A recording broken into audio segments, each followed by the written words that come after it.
told my friends I was going to be climbing Kilimanjaro, most of them looked at me a little bit skeptically because I don't know how to climb, hadn't been in a tent in 25 years, and I only go hiking about once or maybe twice a season.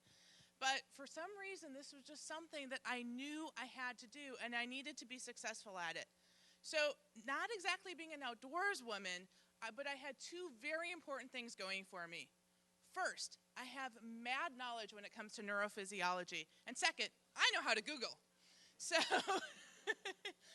first thing I did is I put on my project management hat, and I thought about the classic project management triple constraint. We've got time, money, and resources. And my problem was slightly different, but the paradigm still worked for me. I could plan my way out of it, I could buy my way out of it, and I could train my way out of it. And I did all three. So the first thing I had to do is I had to plan. So what did I do? I went to Google again because I didn't know what I didn't know. And luck favors the prepared, and I sure as heck wanted to be prepared for this adventure.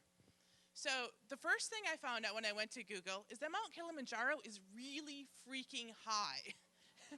At 19,340 feet, it is a full 5,000 feet taller than our neighbor to the south, Mount Rainier, and that of the 30,000 people that attempt Kilimanjaro every year, a full 50% never make the summit. And the reason they never make the summit is because of altitude sickness. So I said to myself, I need to figure out how to not get altitude sickness. So back to Google I went, and Google told me that the way to make that happen is to just pick a longer route. The longer the route, the more successful you are going to be when hitting Kilimanjaro, up to 40% more successful. So, knowing that I needed a long route, I then had to start buying my way out of it. And I needed to find a tour company that was going to get me there. So used Google, found the gold standard when it comes to Kilimanjaro, and they have a 98% success rate when it comes to getting to the summit, and that's the group that I ended up hiring. The next thing I had to do, because I work a ton and I travel extensively, is that I had to develop a really, really smart training plan. The better job that I could do at developing a training program that mimicked the conditions I was going to see on Kilimanjaro, the more likely I was going to be to actually hit the summit. And I did. And then the next thing I had to do, because that part about not being an outdoors woman, well, I didn't have any of the gear. So I had to go and get all the gear, because it was going to be 60 miles over 9 days. So I had to go and I had to get boots and poles and pants and shirts and socks and hats and a backpack and you name it. And so I had to go. The process was buy a bunch of gear, go on a really long hike, swear because I didn't have everything I needed, go back to the store, buy more stuff, and try it again. But the great part is at the end of the hike, I had all of the gear I needed, and it totally held up for me. Now, I also had some training to do, because the last time I had gone 60 miles, I was in a freaking car.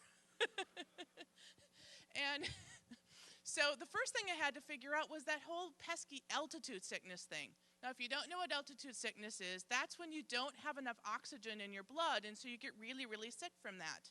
And so my game became, okay, how can I maximize the amount of oxygen I have in my body here when I'm at sea level, so then when I get up on Kilimanjaro, I have enough? Because on the top of Kilimanjaro, there is 50% of the amount of oxygen up there that we have here in Seattle.